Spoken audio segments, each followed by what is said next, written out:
If you're getting an invalid certificate error with your Brother printer after installing macOS Tahoe, don't worry. Here's a quick way to fix it.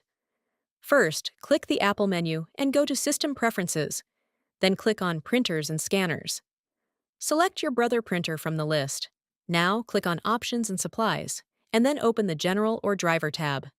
Make sure you are using the correct driver. If not, try updating it. Next, open your browser and go to the official Brother website. Download and install the latest printer driver for your model. After installing, go back to Printers and Scanners, remove your printer, and then add it again. While adding the printer, make sure to select the updated driver instead of the default one. If you still see the error, open Keychain Access from Spotlight Search. Find the certificate related to your printer, open it, and set it to Always Trust. Now restart your Mac and try printing again.